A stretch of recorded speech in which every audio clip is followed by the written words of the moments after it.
Friends, video को start करने से पहले एक छोटा सा इंस्ट्रक्शन है। For the best test series और बुक्स फॉर एसएससी जेईई का लिंक मैंने नीचे डिस्क्रिप्शन में डाला हुआ है। इसके अलावा आप हमारा टेलीग्राम चैनल भी ज्वाइन कर सकते हैं, जिसका लिंक आपको नीचे डिस्क्रिप्शन में और फर्स्ट कमेंट बॉक्स में मिल जाएगा। तो चलिए अब हम अपना वीडियो कंटिन्यू करते हैं। तो फ्रेंड्स, जैसा कि हमने लास्ट वीडियो में देखा हुआ था, हमारा जो मल्टी स्टेजिंग के लिए वर्क डन हमने निकालना देखा हुआ था कि मल्टी स्टेज कंडीशन में हमारा वर्क डन किस तरीके से निकलेगा। और इस वीडियो में मैं आपसे बात करने वाला हूं आइसोथर्मल एफिशिएंसी के बारे में। आइसोथर्मल एफिशिएंसी होती क्या चीज है? फ्रेंड्स, याद करिए, मैंने आपको फर्स्ट लेक्चर में एक चीज बताई थी, जो भी हमारा कंप्रेसर के लिए वर्क डन रहता है, उस वर्क डन को हमेशा हम लोग पॉलीट्रॉपिक वर्क डन लेते हैं। मतलब जो कंप्रेसिंग का जो आपका कौन से प्रोसेस में कंप्रेसिंग कंसीडर होता है, that is the polytropic process. और ये भी हमने देखा था कि जो हमारा आइसोथर्मल प्रोसेस है, आइसोथर्मल प्रोसेस में आपको सबसे ज्यादा एफिशिएंसी मिलती है, लेकिन फिर भी हम लोग आइसोथर्मल प्रोसेस को कंसीडर नहीं करते हैं। ठीक है, क्या बताया जा रहा है? देखिए एक बार, ये जैसे हमारे पास पीवी डायग्राम है, मल्टी स्टेजिंग या सिंगल स्टेज आप जो भी कंसीडर करते हो, तो ये पीवी डायग्राम में अगर आप देखोगे तो आपको क्या दिखेगा कि यहाँ पर ये जो हमारे पास जो कंडीशन आई है, इसका वर्क डन हम लोग जो देख रहे थे, तो ये हमारे पास कुछ इस तरीके से कंप्रेसर का वर्क डन आया था। जैसे 0 से 1 से 2 आपका कंप्रेशन है, और नेक्स्ट आपका जो मिल रहा है दैट इज 2 से 3, यही मिल रहा था। ये जो हमारे पास कंडीशन है फ्रेंड्स, ये हमारे पास है, दिस इज कॉल्ड आइसोथर्मल। ये जो हमारे पास प्रोसेस है, इसी प्रोसेस की बात कर रहा हूं। इसको अभी तक हमने जो प्रोसेस लिया था, वो कौन सा प्रोसेस लिया था? This is the polytropic process. अगर आपको याद हो तो इस प्रोसेस को हमने क्या लिया था? Polytropic process. ठीक है, लेकिन यहां पर पॉलीट्रॉपिक प्रोसेस मतलब आपका क्या हो गया? पीवी की power n equal to constant. लेकिन अगर आप थ्योरेटिकली जाएंगे, तो अगर आप इस प्रोसेस को आइसोथर्मल लेते, तो यहाँ पे आपको सबसे मिनिमम वर्क डन इनपुट करना पड़ता है। सबसे पहला चीज तो ये ध्यान रखिएगा कि आपको यहाँ पर वर्क इनपुट करना है। वर्क इनपुट करना है तो आपकी कोशिश क्या होगी कि जो भी हम लोग वर्क इनपुट कर रहे हैं वो कम से कम हो। अगर ये वर्क देता, जैसे टरबाइन के केस में, तो वहां पर आपकी कोशिश होती है कि हम लोग ज्यादा से ज्यादा वर्क डन को लें। यहां पर देने की बात है, हमको कुछ इस पे इनपुट करना है, तो डेफिनेटली हमारा जो मिनिमम वर्क इनपुट के पीछे हम लोग जाएंगे। तो यहां पे अगर मैं बात करूं तो मिनिमम वर्क इनपुट आपको किस पे मिलेगा? अगर मैं बात करता हूं तो ये जो हमारे पास मिनिमम वर्क इनपुट दिख रहा है, ये आपको कौन से प्रोसेस के लिए दिखेगा? डेफिनेटली आइसोथर्मल प्रोसेस में। ठीक है, जो हमारे पास मिनिमम वर्क इनपुट होता है, ये आइसोथर्मल प्रोसेस में होता है। इसके पीछे थोड़ी लंबी कहानी है, जो कि मैं थर्मोडायनेमिक्स से बहुत क्लियरली चीजों को एक्सप्लेन किया हुआ है, बट आप अभी इतना ध्यान रखो, आइसोथर्मल जो प्रोसेस है, ये आपका सबसे इफेक्टिव प्रोसेस है थ्योरेटिकल मिनिमम वर्क इनपुट के लिए। लेकिन हम प्रैक्टिकली इसको क्यों नहीं अप्लाई कर सकते? क्योंकि ये जो आपका प्रोसेस है, this process is the very slow process. ठीक है, ध्यान रखिएगा, ये जो हमारे पास प्रोसेस है, ये बहुत स्लो प्रोसेस है, और इतना स्लो प्रोसेस होने के कारण हम इसको यहाँ पर प्रैक्टिकली तो अप्लाई नहीं कर पाएंगे, बट थ्योरेटिकली कंडीशंस पे अगर बोला जाए तो आइसोथर्मल प्रोसेस को थ्योरेटिकली अप्लाई किया जा सकता है। ठीक है, ये जो हमारे पास आइसोथर्मल प्रोसेस है, इस आइसोथर्मल प्रोसेस को हम लोग थ्योरेटिकली अप्लाई कर सकते हैं। मिनिमम वर्क इनपुट की जो कहानी आ रही है। नेक्स्ट अगर मैं बात करूं तो एक्चुअल हमारे पास अगर आप देखोगे तो हमारे पास आइसोथर्मल प्रोसेस, इसके लिए हमारे पास क्या आता है? कहीं ना कहीं आपको पता है क्या? पीवी की पावर n इक्वल टू हमको क्या मिलेगा? कांस्टेंट, यही मिलेगा। और यहाँ पे मैं बात करूं तो यहाँ पर जैसे पीवी की power n equal to constant है, तो आइसोथर्मल प्रोसेस के लिए पीवी इक्वल टू कांस्टेंट हो जाता है। क्यों? क्योंकि यहाँ पर n की वैल्यू आ जाती है 1।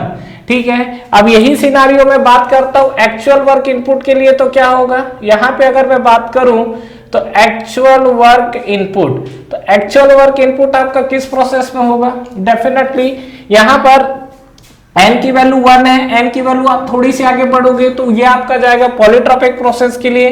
तो यहाँ पे नेक्स्ट हमारा जो एक्चुअल वर्क डन की बात करेंगे तो ये हमको मिलेगा पॉलीट्रॉपिक प्रोसेस के लिए। और इसकी खासियत ये है कि ये आपका तो आइसोथर्मल वेरी स्लो है, लेकिन सबसे ज्यादा इफेक्टिव है।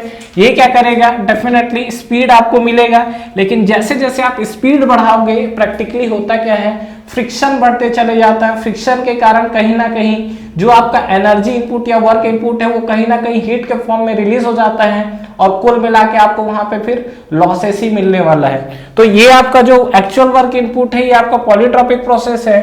तो यहाँ पे अगर मैं बात करूं तो आइसोथर्मल एफिशिएंसी, अब मैं यहाँ पर डिफाइन करता हूं ये आइसोथर्मल एफिशिएंसी क्या होता है। तो नो डाउट यहाँ पे आप लिख सकते हो आइसोथर्मल एफिशिएंसी इक्वल टू आपको क्या मिलेगा, actual work done to the जो आपको निकला हुआ है। तो आइसोथर्मल एफिशिएंसी को अगर हमको डिफाइन करना हो तो यहाँ पे हम लोग क्या लिख सकते हैं, ये आपका एक्चुअल वर्क इनपुट है, ये जो आपको दिख रहा है व्हाट इज। अब देखो यहाँ पर एक चीज, यहाँ पर अक्सर लोग खाते हैं धोखा, क्या, ये जो आपकी एफिशिएंसी है, एफिशिएंसी की वैल्यू आपको हमेशा क्या मिलती है, लेस देन 1 होती है। तो ये बताइए लेस देन 1 होने के लिए ऊपर आपको क्या है, जो मिनिमम वर्क इनपुट है वो आना चाहिए। मिनिमम वर्क इनपुट का मतलब आप समझ जाइए कौन सा प्रोसेस आएगा, आइसोथर्मल प्रोसेस आएगा। तो यहाँ पर ये ध्यान रखिएगा कि मिनिमम वर्क इनपुट आपको ये दिख रहा है। तो इस प्रोसेस में अगर आप देखेंगे तो थ्योरेटिकल वर्क इनपुट जो आपको दिख रहा है, ठीक है, थ्योरेटिकल वर्क इनपुट, थ्योरेटिकल, और इसी को हम लोग क्या लिख सकते हैं, that is the minimum work input, ठीक है, डिवाइड बाय, तो थ्योरेटिकल ये वर्क लिख सकते हैं और डिवाइड बाय आपको क्या मिलेगा, एक्चुअल वर्क, जो आपको डिवाइड में क्या मिलेगा, एक्चुअल वर्क। तो ये जो कहानी हमारे पास आई है this is called isothermal efficiency. ये जो हमारे पास कंडीशन आया हुआ है इस कंडीशन को हम लोग क्या बोलते हैं, आइसोथर्मल एफिशिएंसी। तो आइसोथर्मल एफिशिएंसी क्या होता है, एक हमारे पास थ्योरेटिकल वर्क है डिवाइड बाय आपको क्या मिलेगा, एक्चुअल वर्क।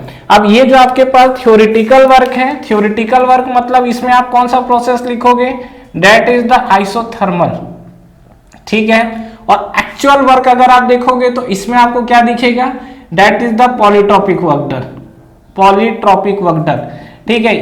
ये ध्यान रखना, अभी तक आप जो एफिशिएंसी जितना भी पढ़ते हो हर जगह आप actual by ideal, actual by ideal करते हो। वो इसलिए करते हैं क्योंकि जो आपकी एक्चुअल और जो आइडियल है, तो एक्चुअल में आपका वैल्यू कम जाता था और आइडियल में ज्यादा जाता था, तो डिवाइड बाय ये आपका होता था। यहाँ पे कहानी कुछ उल्टी हो गई है, ठीक है। यहाँ पे आपको थ्योरेटिकल, क्यों, क्योंकि नो डाउट ऊपर वाली वैल्यू नीचे से आपकी कम रहनी चाहिए। तो इस कंडीशन पे बात करेंगे तो सीधा सीधा आइसोथर्मल एफिशिएंसी को अगर मुझे डिफाइन करना हो तो अब आप बताइए, मैं आइसोथर्मल एफिशिएंसी को सीधा सीधा क्या लिख सकता हूं, आइसोथर्मल एफिशिएंसी को पहला हम लोग ऊपर लिख लेते हैं, that is the isothermal work. तो यहाँ पे अगर बात करें तो ये आपको मिल जाएगा क्या, आइसोथर्मल वर्क, ठीक है, डिवाइड बाय, और नीचे आपको क्या मिलेगा, एक्चुअल वर्क, आइसोथर्मल वर्क, और डिवाइड बाय आपको क्या दिखेगा, एक्चुअल वर्क। बस ये कहानी जो आई है यही है आपकी आइसोथर्मल एफिशिएंसी, ठीक है। तो अगर मैं इसकी वैल्यू को निकाल कर यहाँ पर रखूं तो क्या क्या चीजें हमको मिल सकता है, पहली चीजें ये चीज जो मैंने आपसे डिस्कस की, क्लियर हुआ, जो मैं आइसोथर्मल एफिशिएंसी को लेकर बोल रहा हूं ये चीजें आपको क्लियर है। तो नेक्स्ट यहाँ से आगे बढ़िए और इसकी वैल्यू अगर आप निकाल के आया हुआ एसएससी जेईई मेंस के एग्जाम में यहाँ पर आपका थ्योरेटिकल मेंस में 15 मार्क्स से क्वेश्चंस आए हुए हैं जिसमें आपको सीधा सीधा क्या पूछा हुआ, आइसोथर्मल एफिशिएंसी निकालने के लिए। तो आपको आइसोथर्मल वर्क निकालना है और एक्चुअल वर्क निकालना है और इसकी वैल्यू को उठा के यहाँ पुट करना है। तो सबसे मुद्दे की बात तो ये कि हमारे पास आइसोथर्मल वर्क क्या होगा और एक्चुअल वर्क जो हमने कैलकुलेट किया हुआ है। तो यहाँ पे आप देख सकते हो कि अगर मैं बात करूं यहाँ पर आइसोथर्मल वर्क, यहाँ पे अगर हम लोग बात करते हैं क्या, आइसोथर्मल वर्क, तो आइसोथर्मल वर्क की अगर मैं बात करूं तो ये हमको कितना मिलेगा, आइसोथर्मल वर्क। और आइसोथर्मल वर्क को लेकर बात करेंगे तो आइसोथर्मल वर्क हमारा कितना मिलेगा, डेफिनेटली ये चीजें देखिए हमने पढ़ी हुई और आपको ये पता होगा शायद कि आइसोथर्मल प्रोसेस के लिए क्लोज सिस्टम और ओपन सिस्टम का वर्क डन इक्वल होता है। तो यहाँ पे डेफिनेटली हम इसको लिख सकते हैं क्या, P1 V1 ln of V2 by V1, ठीक है। ये हमारे पास आइसोथर्मल वर्क डन है।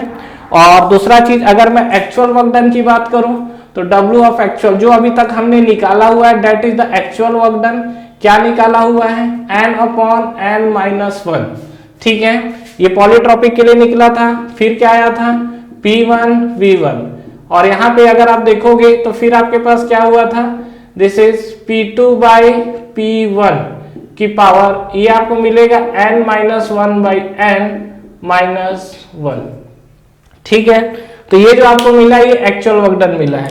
तो आइसोथर्मल प्रोसेस के लिए वर्क डन आपको क्लियर है, और जो हमारे पास एक्चुअल हो रहा है उसका भी वर्क डन आपको क्लियर है। तो बस ये दोनों वैल्यू को उठा के आप यहाँ पे रखोगे तो यहाँ पे आपको मिल जाएगी आइसोथर्मल एफिशिएंसी। ध्यान रखना है जब स्ट्रेट फॉरवर्ड ये आपके ऑब्जेक्टिव क्वेश्चंस में आया हुआ है तो मैक्सिमम लोग जो धोखा खाते हैं वो actual work by isothermal work या आइडियल वर्क लिखते हैं, ठीक है। लेकिन ध्यान रखिएगा यहाँ पर वर्क इनपुट करने की बात हो रही है, और आपको मिनिमम वर्क अगर आप इनपुट करोगे तो एक्चुअल वर्क आपका ज्यादा होगा कंपेयर टू थ्योरेटिकल, क्योंकि डेफिनेटली आइसोथर्मल स्लो प्रोसेस है, फ्रिक्शन की वैल्यू कम है तो लॉसेस कम होंगे। लेकिन यही चीज अगर आप एक्चुअल वर्क के अंदर जाओगे तो एक्चुअल वर्क में आपका क्या है, वैल्यू ज्यादा आएगी। क्यों? क्योंकि यहाँ पर आपका क्या स्पीड है, स्पीड है तो फ्रिक्शन है, फ्रिक्शन है तो आपका हीट जनरेशन ज्यादा होगा, और हीट जनरेशन ज्यादा होगा तो कहीं ना कहीं ये आपको जो एक्चुअल वर्क है ये आपको कहीं ना कहीं वैल्यू आपको ज्यादा मिलेगी। तो कहानी कुछ समझ में आया, चीजें कुछ क्लियर हुई? तो ध्यान रखिएगा फ्रेंड्स, ये सब जो चीजें हैं इन चीजों पर हमको डिस्कस करना था, और ये आपका एसएससी जेईई मेंस, ठीक है, उसमें 15 मार्क्स से क्वेश्चंस पूछा हुआ है जिसमें आइसोथर्मल एफिशिएंसी पूछा हुआ है। फायदा क्या है पूछने से, जो डायरेक्ट ये वर्क डन पूछना चाहता है तो वहां से एक स्टेप आगे बढ़ के आइसोथर्मल पूछ दिया है एफिशिएंसी, तो डेफिनेटली आप एक्चुअल वर्क डन तो निकालोगे ही, एक्चुअल वर्क डन आप जो भी निकालोगे divide by isothermal work done. और ध्यान रखिएगा ये हमने जो निकाला हुआ ये एक स्टेज के लिए है, ठीक है, और इसमें नंबर ऑफ स्टेज मान लीजिए 2 स्टेज या 3 स्टेज की वैल्यू अगर देता है, जैसे एग्जाम में आया हुआ था 2 स्टेज, तो अगर 2 स्टेज की बात करेगा तो डेफिनेटली 2 से मल्टीप्लाई करना पड़ेगा। तो कुल मिला के या तो आप ऊपर नीचे सिंगल स्टेज को कैलकुलेशन लेके करिए, या अगर आपको क्वेश्चन में 2 स्टेज दिया है तो अगर 2 का मल्टीप्लाई करोगे तो दोनों के साथ करोगे। धोखा क्या होगा ये भी मैं आपको बता दे रहा हूं, जब आप आइसोथर्मल वर्क निकालोगे तो सीधा सीधा P1 V1 ln of V2 by V1 से निकाल लोगे, लेकिन जब आप एक्चुअल वर्क डन निकालोगे तो वहां पे अगर मान लो आपको 2 स्टेज दिया हुआ है तो यहां पर आप एक्चुअल में 2 का तो डेफिनेटली मल्टीप्लाई करके आप निकालोगे एक्चुअल वर्क डन, लेकिन आप आइसोथर्मल में 2 का मल्टीप्लाई करना भूल जाओगे। तो ये चीज को ध्यान रखना, अक्सर लोग यहां पर धोखा खाते हैं, ठीक है। तो जब आप 2 के साथ देखो, या तो आप डिवाइड कर रहे हो तो सिंगल सिंगल स्टेज के लिए लेके चलो, या दोनों को 2-2 स्टेज के लिए लेके चलना, ठीक है। ऐसा धोखा मत कर देना कि ये आपका अलग है ऊपर इसकी वैल्यू है, इसकी जो नॉर्मली वैल्यू आती है ये आपको रेंज बता दे रहा हूं 80 to 90% के करीब आती है, ठीक है। ये जो हमारे पास आइसोथर्मल एफिशिएंसी का रेंज है it is approximate equal to 80 to 90%, ठीक है। तो ये हमारे पास आइसोथर्मल एफिशिएंसी है, उसका एक रेंज है 80 to 90% के रेंज में होता है ये चीज, ठीक है। तो ये चीजें आपको क्लियर हुई? तो फ्रेंड्स ये चीजों को ध्यान रखिएगा, ये हमारे पास कुछ आइसोथर्मल एफिशिएंसी के बारे में था। और यहाँ पर हमारा देखिए कंप्रेसर के अंदर याद है हमको 3 चीजें पढ़नी थी, रेसिप्रोकेटिंग कंप्रेसर, सेंट्रीफ्यूगल कंप्रेसर और एक्सियल फ्लो कंप्रेसर। तो यहां तक अभी हमने जो कंप्लीट किया that is the reciprocating compressor वाला पार्ट हमारा कंप्लीट हो चुका है। नेक्स्ट वीडियो में मैं आपसे बात करूंगा कंप्रेसर के अंदर ही सेंट्रीफ्यूगल कंप्रेसर की कहानी, मतलब अब हम लोग क्या है सेंट्रीफ्यूगल कंप्रेसर की तरफ मूव करेंगे।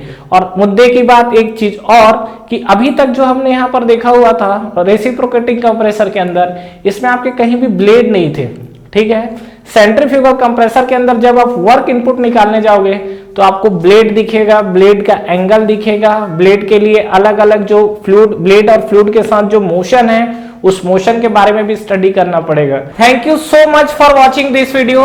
फ्रेंड्स इस वीडियो को लाइक करिए, ज्यादा से ज्यादा फ्रेंड्स के साथ शेयर करिए, और अगर आप इस चैनल पे नए हैं तो चैनल को सब्सक्राइब करना ना भूलें, बेल नोटिफिकेशन जरूर प्रेस करिएगा जिससे जो भी लेटेस्ट अपडेट है वो आप तक पहले पहुंचे।